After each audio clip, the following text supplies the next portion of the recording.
Okay, so I'm Ryan Penny and I'm the founder of Perspective for Life. And every time we make a video, you say at the end, why do we not introduce ourselves? So I'm going to welcome you. I Okay. call you Malix, but you can say your name properly. Okay. Yes, Milica. Yes, I get somewhere nearby. And It's very hard to introduce me, actually. you sort of integral part of Perspective for Life, That's have true. worked with me for a long time. So, Yes, I think I would do this even if I was not paid for it. well, I'm glad to know that. At least it gives a sense that you believe in what we're This is doing. like a mind candy for me. Uh, okay, so that's who it is. It's Ryan and Malika again. And what we're doing now is just in a conversation that we've had, you said that there was this exercise or something that you'd come across. It's yours. So let me know and we'll play off of Okay, this. so Okay. yeah, this was actually in one of the interviews, and it was regarding the business and making good business decisions, and then kind of stepping away and being creative and stepping away of copy, and paste kind of attitude. And he said, and the first thing the person said, and is that, like, don't accept mediocre clients, and so you can be mediocre. But then he came back to some what decision he made, and he let go the biggest client in his portfolio. And I mean, third of his revenue was from this client, and he let it go, and it was making team miserable. And at the moment they let go the client, they were the team became alive. All the creative juices started running again, and they not only covered the loss, but they actually added way better clients because they learned to say no and to choose the right clients. But then he said the exercise they did was this: if you could write a letter to yourself 5 years ago, and he actually said the year, this case was 5 years ago, and you would thank yourself for the decision you made. Now, he doesn't want you to overthink. He wants you to go back and then kind of look at different areas of life and possibly where things improved and made the kind of change. Now, that emphasizes two things: that we think that one decision can kind of change the life completely, but also that decisions that we made to really matter and down the years we are going to live. So that's why he went back. And then he said, and then I'm going to write another letter to myself 5 years from now, the decision I'm going to make now that hopefully will benefit me in 5 years. Meaning it's kind of having awareness of who I am and who I want to still stay. Well, maybe I can say this as I'm listening to you unpack that. We're considering that we're present now, and what we're trying in that sort of exercise is to show the connectedness of what's gone in the past and what is likely to be the product of what we do now in the future.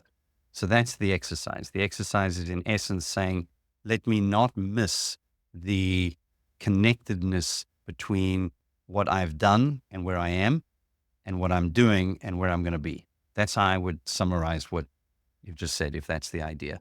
Yeah. And now it's to explore that concept. Not to take lightly certain decisions. And then, and again, yes, to explore the concept with the intention, hopefully, of making better decisions now for a better future, because we can't go back. Now, I'm going to add the context. So he was discriminating between strategy and tactics, saying Okay. that we skip way too much strategy and then we focus way too much on how and not why. And so the why comes with the self-examination, but also who we want to be and why. So the reference point involves far more self-examination rather than looking outside and picking up on trends. So you need something way more stable. So he made kind of to give it a visual. He said most of us are just, discussing how fast we're going on our path and how, faster we got, but actually over time, meaning that success. But very few actually ask, how did you choose the road? Hmm. And, based on what? So this is a strategy. Strategy is really, you know, how did we come to be here and why? And then regularly kind of keeping the fingers on that pulse, because some decisions, especially in business, he was emphasizing, can really pull the team in the wrong direction. But also, he was really against mediocre kind of things and then not really producing anything that add value. So he was attaching, if you don't really understand the value that you're adding, I don't think you really know what's going on.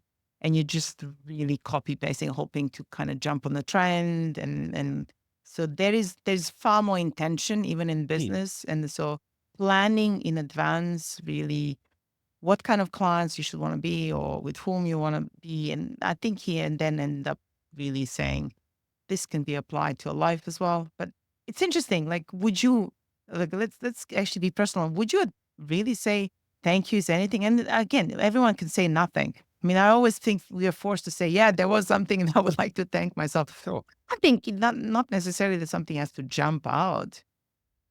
Well, I think again, it's an interesting exercise because, as I said to you, it implies that I recognize the connectedness between where I am, where I've gone, and potentially where I'm going. I think that that's something that's valuable. I think it's tremendously valuable.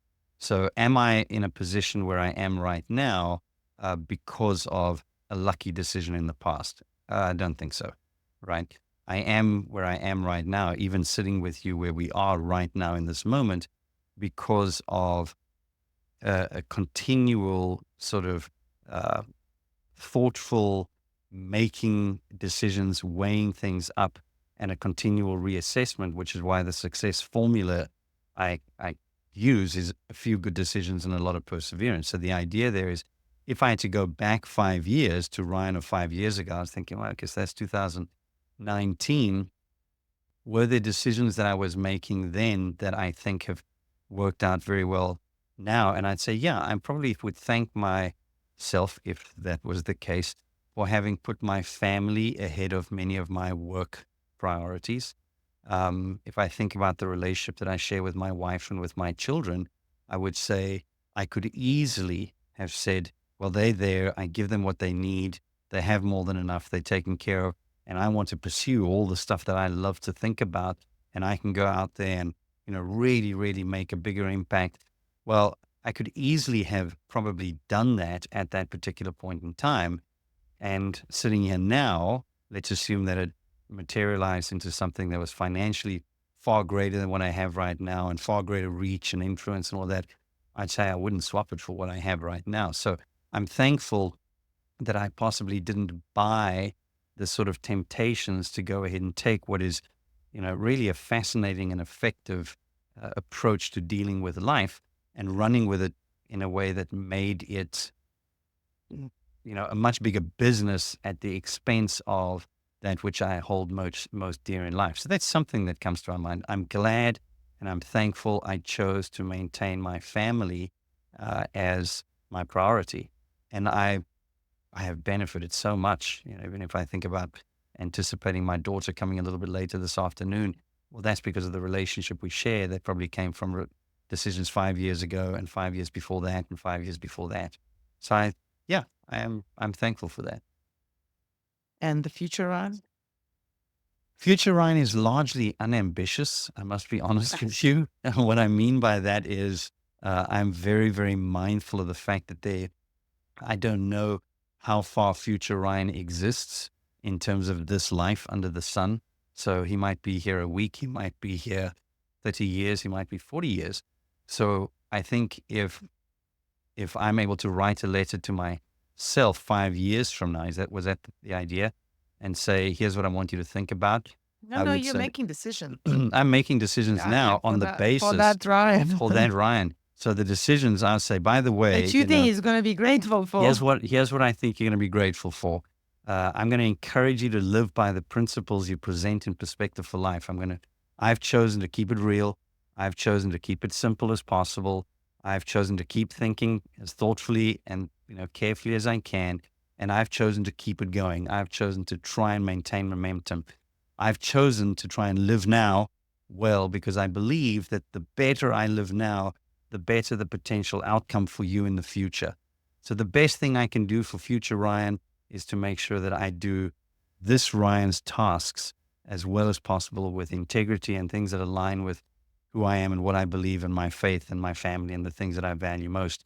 And I suspect, God willing, I have the grace to do that, that I would look back and say, I think you made a good decision or a series of good decisions that hopefully you tweaked and adjusted as you learned and as you grew, because I don't think I've arrived in terms of a complete perspective model of life. But I certainly think that as as long as I might have, I continue to apply the very same principles I've been applying probably for the last 30 years. I hope I will continue doing. So we discussed about this, being kind of how do you attach yourself and ground yourself in now, and which is present time, and as we are, as we're living right now. But the future, I keep saying, that we keep planning, right? I mean, I'm Planning is constantly, and essential. there are certain things in life and projects that we are in that the results is not obvious, it's not tangible. You kind of have a faith that will work out, and you keep making decisions in line with the Yes, with future. a So hope. and it could be, I mean, self control is attached to a delay of reward and significantly. And you can see definitely with people who achieve remarkable things, they have like delays, significant delay investment in skill development that can rip your kind of benefits decade, if not longer. I mean, you see in sports, you see in certain science, I mean, this is like early decision to pursue quite a high goals and invest. So there is a future that, but We anticipate, we live in probability of future. so how do I, so I am, so obviously that I'm not living in the future, but I'm investing in the future 100%. self. Because again, in the same way that I am in many respects the product of my past self, I'm going to be the product of my present self in the future. Yes. So what is one wanting to do? One looks at that and says, well, I'm anticipating the probability or possibility that a future is there for me, that at the age of 50, that all things being equal, which they're not, but in the event of, I'm hoping to make it to 60 and 70 and 80 plus. That would be something that I'm working towards. That may not happen, but the possibility that it doesn't happen doesn't influence my decision making now. I keep it simple. I function on the basis of I'm going to head to try and be as healthy and functional and sharp as I can be at 80 as possible. What is that going to mean? Well, that means I'm going to try and get enough sleep today. I'm going to try and maintain my focus on my nutrition and exercise and all those kinds of things. Doesn't mean I'm going to do it perfectly every day by any stretch, but if I'm doing that generally well most of the time, I'm a believer in doing the basics consistently well, which brings about sort of solid outcomes. So the idea there again is I am living with some clarity in terms of direction, if not an ultimate destination. I know where I'm heading principally. I can't necessarily say to you, this is my clearly defined goal. Now, I know lots of people say you should have it defined and you should be able to visualize it and see it and feel it. And there's nothing wrong with that, but life hardly ever plays out like that. So I'm saying I'm heading in a direction and I have clear, sort of clear in my mind what that looks like. And I'm heading in that direction, clearly grounded in where I am and what I have right now. So I've got a firm footing in terms of the things that I know are probably required in order to make strides in the direction that I'm heading. Now, what might the pace of that be? Well, that's going to be influenced heavily by things that are outside of my control. So it's the recognition of, again, the reason I say a few good decisions. The decision is part of the planning. The decision is how am I going to structure things that will be the process of getting to my final product. Well, I don't know what the final product is going to be because I don't know when my journey is going to end. But what I can do is I can focus on process first. I'm a firm believer in that. So I'm rooted in the now, and my process is to do this well.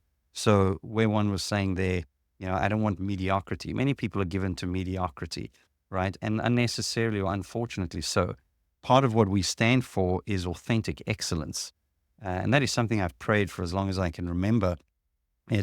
I'm very mindful of my limitations, acutely aware of my limitations, but embrace them and strive to be as good as I can possibly be within that structure that I can't go beyond. I can't go beyond a limit. Anybody who thinks they can go beyond a limit doesn't quite grasp the concept of a limit, right? You might go beyond what you think your limit is, but that's not the limit.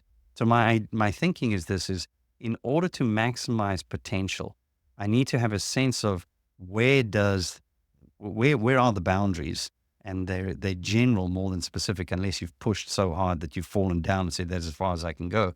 Well, I've got too many things going on in life for me to allow myself to focus so intensely on one thing, to exhaust myself to find the limit at the expense of everything else, which is why I look at it and say I focus on excellence in multiple areas and trying to maintain the momentum and the integrity of all of those things, because that's what provides the fullness in terms of the life that I enjoy. So when I said, my focus, I thank myself for the focus on my family. Well, that came at a cost of other things. I have zero regrets whatsoever. So the point again is this idea of being grounded with clarity as much as we can, this idea of functioning with the hope of what possibly could be good, but with the clarity of what probably is required, and navigating again with a readiness to continually check myself. Was I inaccurate? Did I leave something out? Continually reassess, continually remain as self aware as possible, continually try and remain others aware. Because again, it's not my journey, I'm not a solo, sort of journeyman here. I've got to have a sensitivity as well to the people around me, where sometimes I might want to move in a particular direction at a particular pace or intensity that is not going to necessarily work out best for the people who are with me. I'm okay tapping off to keep them with me rather than saying, dead weight, move on. So my take, I think, generally is, as cliche as it is, the journey is all we've really got. It's people say, enjoy the journey. Well, the journey is not always enjoyable, right? But the journey, if managed well, is definitely worth it, irrespective of where you ultimately end up. I'd like to end it in a good place, which means I'm probably going to have to manage it in a good way. And that is what I'm committed to do in, trying to be thoughtful and process those things. So that's a lot out of that little exercise. Nice exercise. Good job. You can So bet. tell me about yours. Oh Okay. no, I No, I thought mean, you we're were only avoid it. 16 minutes in. No, I mean, this is a two-way street. So I've shared my 15, life. okay, 5 years ago. Best decision was to come back to Dubai. Yes, Okay, you were so gone. I remember. I did push for that, right? So so there was a possibility of me staying where I was, and then I did push to come back, and we did. And I think I'm really grateful for the courage that actually came after that decision. And there was a lot of things that were then following that decision that came. I'm really happy that happened. So yeah, I think it was not only the previous 2 years. I think I would even go back. The decision I made in 2018 was the one that then led to 2019. So it was amazing. I just really said more yeses to certain things, and yeah. So I'm really deeply, deeply grateful that I came back. And then in 2020, I joined the diet team where we are now. So, and that completely took another level. So, but the future me, I think I would like to reflect on something I just heard.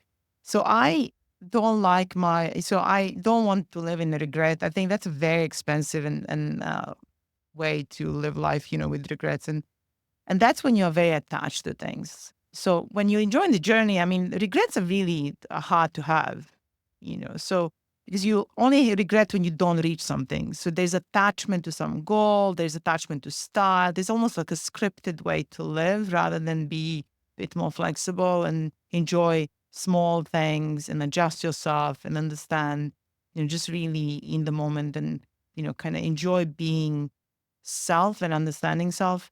So I think I would like to move more toward a person that just enjoys growth, really, rather than attached to a very specific goal.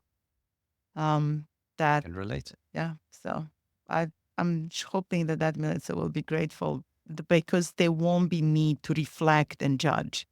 There will be just continuous sense of growth, and then I can always keep walking, really, rather than having, oh, now introspection.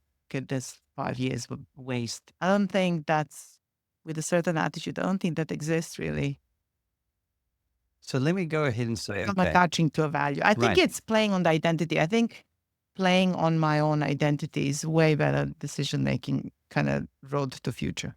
So as I'm listening to you and I'm thinking, okay, so how do we make this potentially a useful video, right? I have I no think it's idea. a good, I'll tell you, here's how I think it'll be. First, I would add my dimension to that, saying this: who would I go back 5 years to who was around me, and who would I thank for where Ah, I am right now? So that immediately is something that I can do. I can do that. I can think about the people who are around me. And in fact, that's something actionable right now mm, that today I will make a point this afternoon of thanking those kinds of people for just the blessing they've been in my life and the presence in my life. And then um, mindful that the probability is with the decisions that I'm making and the direction I'm heading, I can't do that alone. So, yeah. with the recognition then that the relationships that I have are the ones that I want to nurture. So, if it means taking care of relationships slows down or slows me down in the pursuit of certain things, I'm okay with that because those are the things that are of genuinely eternal value. So, maybe that's a part of the exercise. If I were to borrow what you had said, say to whoever's watching, think about the past, maybe 5 years or 10 years, or if you're our age, we can probably go back when we're 30 or 40, right? So you go We have back and then many pit stops yet. multiple check stops along the way. Yeah. So have a look, go back and say, are there things that you know, can think about that decisions you made in the past that have worked out well for you now? And can you see just how important the current day's living is likely to be in any amount of future, whether that's tomorrow or next year or however long you might have? And then make a point of showing kindness and thankfulness to the people who were there and the people who are currently with you at the moment who are probably going to be an integral part of where you're going. So practically, that's actually quite a nice exercise, I think. I think it is. Let's leave it there. Yeah. Thank you, Thank you. Ryan.